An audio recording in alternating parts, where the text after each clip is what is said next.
Pertanyaan yang kita rekap yang banyak masuk, selalu orang menanyakan bagaimana ya kita memulai proses pertanian organik. Lama nggak? Susah nggak? Apa yang harus dilalui? Ya, pada video pertama sebetulnya kita sudah sampaikan sebagian. Jadi dalam proses ini nanti ada proses internal dan ada proses eksternal. Dipersembahkan oleh Top Dewe, teknologi pangan organik, pupuk dan hormon. Sobat petani organik milenial, ketemu lagi di channel kita Top Dewe. Ya, pada kesempatan ini kita akan menjawab pertanyaan yang ketiga, bagaimana proses pertanian organik. Ya, tentu juga ini pertanyaan yang sering banyak ditanyakan oleh setiap orang deh yang udah mulai tertarik dengan pertanian organik. Prosesnya bagaimana ya memulai pertanian organik itu? Nah, itu kan kita mulai dari mana, seperti apa prosesnya, lalu bagaimana nanti input outputnya, ya semuanya nanti kita akan bahas di seri ini. Jadi sobat semua, bagi yang baru datang di channel Top Dewe ini, kita informasikan bahwa channel Top Dewe ini berusaha untuk selalu memberikan yang terbaik, yang top, untuk top dari diri, untuk bumi, untuk sesama, dan untuk lingkungan kita. Jadi bagi yang sudah tahu bahwa Top Dewe ini nanti tujuannya memproduksi pangan keluarga berkualitas, silakan di like, subscribe, komen, share, dan juga klik tombol loncengnya biar dapat notifikasi nanti mengenai teknologi pertanian organik milenial. Jadi semua generasi punya hak dan kewajiban untuk mengembangkan pangan keluarga yang berkualitas apapun kondisinya. Terima kasih sobat. Oke, seperti tadi kita sudah sampaikan dari awal tadi, ya kita mau menjawab pertanyaan yang ketiga, bagaimana proses pertanian organik. Jadi sobat tonton terus video kita ya. Jadi pertanyaan yang kita rekap yang banyak masuk, selalu orang menanyakan bagaimana ya kita memulai proses pertanian organik. Lama nggak? Susah nggak? Apa yang harus dilalui? Ya, pada video pertama sebetulnya kita sudah sampaikan sebagian. Jadi dalam proses ini nanti ada proses internal dan ada proses eksternal. Jadi proses internal itu adalah kembali kepada setiap orang yang mau atau yang akan tertarik tentang pertanian organik. Jadi bagaimana dia mulai mengubah, dalam video sebelumnya mengenai mindset, bagaimana dia mulai berhenti menggunakan pupuk dan pestisida sintetis. Lalu di poin yang ketiga kita sudah sedikit membahas kalau kita mau memulai proses pertanian organik itu termasuk juga kita mulai berkelompok. Nah, ini di poin yang ketiga ini kita akan mengulas lebih dalam proses yang kita lalui di luar diri kita untuk memulai proses pertanian organik. Oke, tonton terus video kita ya.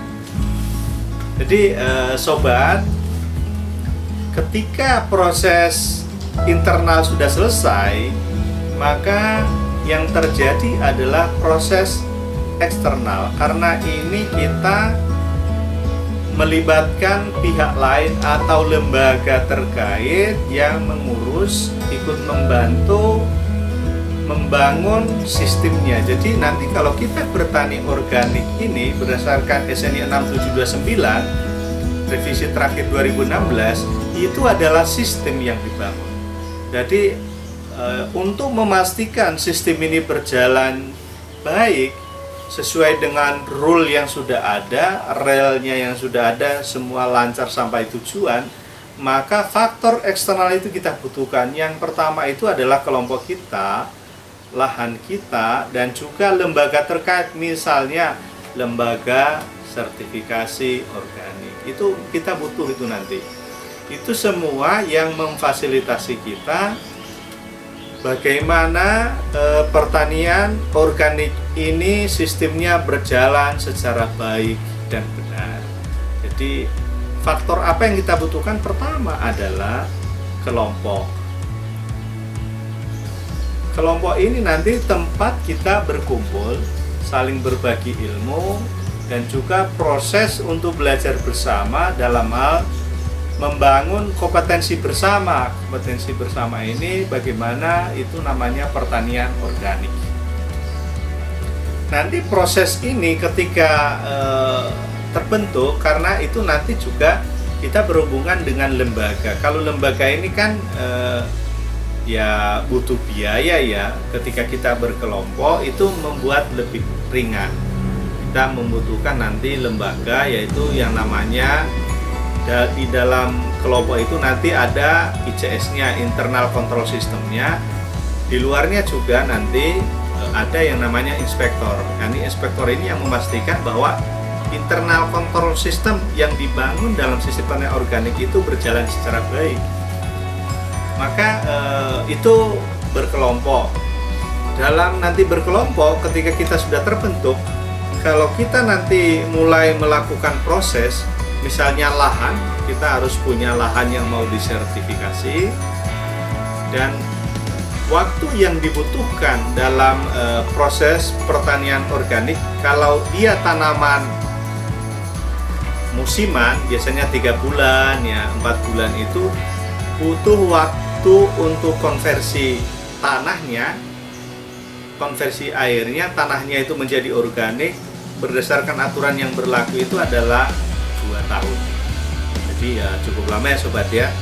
Selama proses itu, produk yang dihasilkan belum bisa ditempelin logo organik. Jadi itu proses yang dilalui ya. Kalau nanti tanaman yang musiman berapa tadi? Berapa ya? 2 tahun ya. Itu ya mau tidak mau ya itu aturan yang berlaku. Nanti habis itu kalau sudah melalui proses 2 tahun ini, sayur, padi yang kita hasilkan dari sawah yang tadi kita sudah kelola sesuai proses tadi itu sudah menjadi produk organik, sudah dilabelin oleh lembaga terkait, misalnya lembaga sertifikasi organik. Terus kalau tanamannya itu tahunan, misalnya durian, kelengkeng, mangga, sawo, yang buah-buahan yang tahunan, itu membutuhkan waktu, ada yang tahu nggak? Oh, nggak ada. Membutuhkan waktu 3 tahun. Jadi kalau tahunan ya 3 tahun. Proses konversinya menjadi lahan pertanian tahunan organik ya. Jadi dia butuh waktu 3 tahun. Jadi nanti kalau sudah 3 tahun, sawo yang awalnya konvensional nanti bisa dilabelin menjadi sawo organik. Jadi sobat semua jangan sobat petani baru sebulan mulai udah tanamannya mulai nggak pakai pupuk pestisida sintetis terus udah dibilang organik, lalu dicari label organik yang SNI itu ditempelin di produknya. Nggak boleh. Melibatkan internal control sistemnya dan juga lembaga terkait, misalnya lembaga sertifikasi organik. Jadi sobat semua, memang prosesnya cukup lama, tapi itu memang aturan yang berlaku ya. Tapi kalau kita ikut prosesnya juga itu akan terjadi dengan sendirinya, bisa tercapai dengan baik.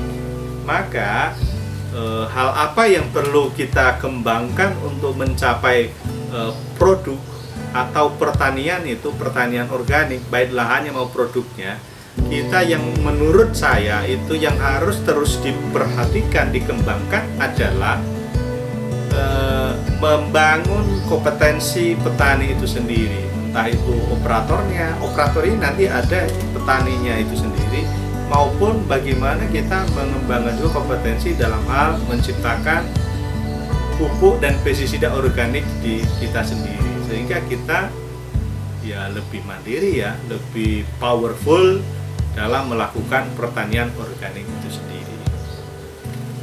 Jadi sobat semua, demikian jawaban kita tentang bagaimana proses pertanian organik. Tadi yang kita sudah sampaikan, semoga bermanfaat.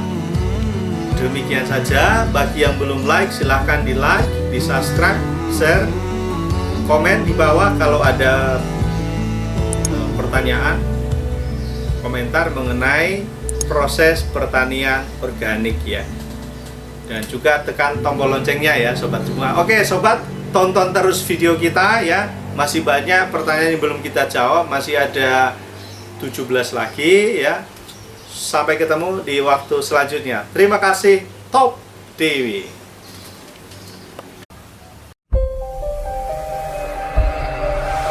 Dipersembahkan oleh Top Dewi.